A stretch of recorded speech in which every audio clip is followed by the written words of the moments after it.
पाहूयात पुढची बातमी। राष्ट्रवादी शरदचंद्र पवार पक्षाच्या खासदार सुप्रिया सुळे यांनी मुख्यमंत्री फडणवीस यांना पत्र लिहिलंय।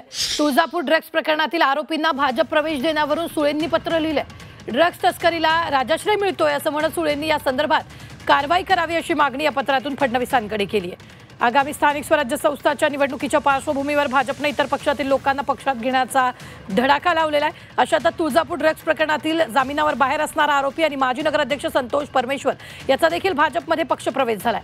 भाजप आमदार राणा जगजितसिंग पाटील यांच्या नेतृत्वात संतोष परमेश्वरने त्याच्या कार्यकर्त्यांसह भाजपमध्ये प्रवेश केला। मात्र ड्रग्ज प्रकरणातील एका आरोपीला पक्षात घेतल्यावरून नव्या वादाला तोंड फुटलेलं आहे।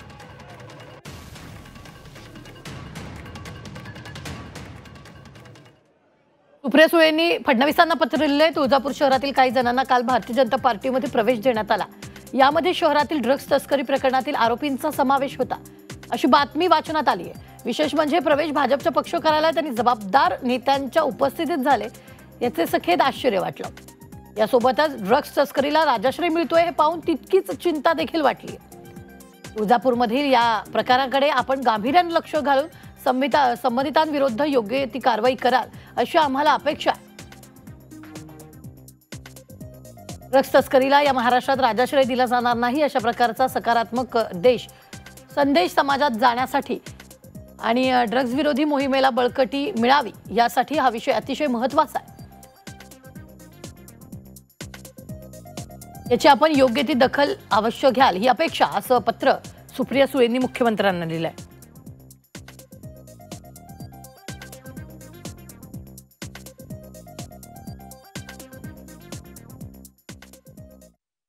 हा जो कार्यकर्ता भारतीय जनता पार्टीमध्ये ज्यांनी प्रवेश केलाय, ज्याच्यावर तुम्ही आरोप करतायत, काल परवापर्यंत हा कार्यकर्ता आदरणीय शरद पवार साहेब यांच्या पक्षामध्ये होता, आदरणीय सुप्रियाताई यांच्या पक्षामध्ये होता।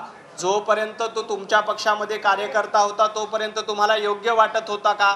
आणि हा या कार्यकर्त्यांनी लगेच भारतीय जनता पार्टीत प्रवेश केला की लगेच सुप्रियाताई सुळे यांनी आदरणीय मुख्यमंत्री देवेंद्रजी फडणवीस यांना पत्र लिहिण्यासाठी सुरुवात केली। ड्रग्सवाले आहेत, माफिया आहेत, बुकी आहेत, यांच्यासाठी नवीन मशीन आणलेली आहे त्यांनी आणि त्या मशीनमध्ये ते घालतायत। जो ड्रग्स विकणारा असेल, ड्रग्स पोचवणारा असेल, रगलर असेल, माफिया असेल, गुंड असेल, सर्वात मोठा गुंड आहे, त्याच्यासाठी सगळी मोठी मशीन 3 प्रकारच्या मशीन ठेवल्या आहेत भाजप। त्याच्यात घालतात, बाहेर काढतात आणि त्यांच्यासाठी शुद्ध करून घेतात। आता काय जनाची नाही मनाची नसेल तर त्यावर बोलण्यात काय अर्थ आहे?